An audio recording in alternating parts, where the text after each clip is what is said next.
I'm going to turn this off, if that's okay. Can everybody hear me? A new sound stop laughing at me, yeah.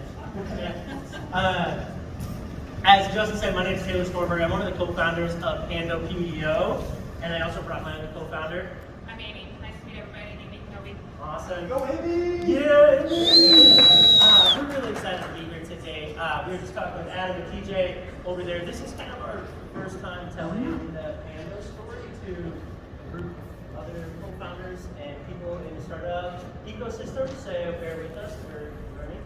And hopefully you will learn something today as well. So next slide, please. So we are PANDO PEO. We're the premier option for technology-enhanced human resources and payroll services with exceptional customers. So we're here to talk to you guys today as part of 1 Million Cups and kind of just tell you about our journey, tell you about our industry, and hopefully walk away with 1 or 2 little nuggets that you can take back to your business. I'm going to start out with this. Does anybody know, by show of hands, what a PANDO is? It's not Panda, it's PANDO. Does anybody know what it is?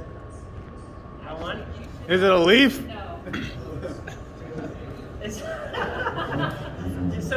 PANDO is the world's largest living organism. So it's a grove of aspen trees, spans for thousands and thousands of acres in the Utah and Rocky Mountains area.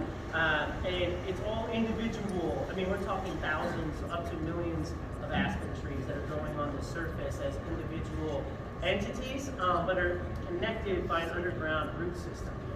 So we liken that to our business as a PEO, kind of the infrastructure and the roots that allow all of our individual entities or clients to grow on the surface. So what we did at the very inception of this is we took a look at the aspen leaf itself. We flipped it upside down and we connected the root system inside of that leaf to create our logo. Now I'd like to say that I did that myself, but we had a very expensive creative team come in and do that for us and kind of come up with the concept of the interconnected root system that allows all of our clients to grow. So that is a PANDO. If there's one thing that you leave with today, at least there's something that you learned there. So I want to talk about a little bit of the origin story of PANDO and kind of the inception and how we came to be. They're all here talking about startups, so I wanted that to be at least the focal point of the first part of our conversation. So Amy and I had the opportunity to work together for about 2.5 years before PANDO started. So by show of hands, has anybody ever been so super dead set on one thing and they were going on this journey and they were really excited about it and they planned out their entire life around that? Has anybody ever done that? Like you had a vision and you were like, oh my gosh, this is going to be amazing. Yes? Nobody else? Okay. All right. Perfect. Now, show of hands, has that ever changed? Like has something happened in your life and you're like, oh crap, I'm no longer going on that vision? Yes? A little bit? Okay. Well, that's what happened to Amy and I. And that's really the starting point of PANDO. It was a lot of early morning coffees. It was a lot of crying in the car. Not me. I don't cry. That was Amy. I don't think I cried. And then really picking ourselves up and figuring out what we wanted to do basically with each other and how we wanted to start a company. And we went to 4 different law firms and we said, hey, what are our options? And they were like, after July 1st, you guys are ready to rock and roll. This is July of 2022.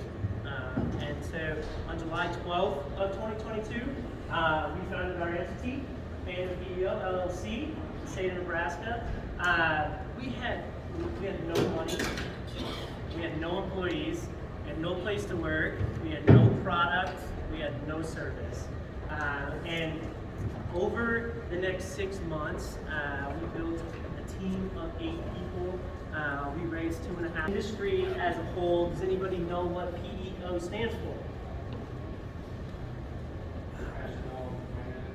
Thank you, Scott. That's incredible.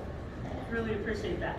Professional employer organization. So really we're the backbone, HR, extension for small and medium-sized businesses. So our industry really takes care of companies that are somewhere between, let's call it 10 to 99 or 100 employees. Now, that makeup is about 98% of all businesses. So 98% of all businesses in the U.S. have less than 100 employees, right? Now, with that being said, there's a lot of sole proprietors that are part of that as well. So we really focus on that niche of 10 employees to 100 employees. There's about 487 PEOs across the United States, which averages for close to about $220 billion worth of wages being processed on a yearly basis.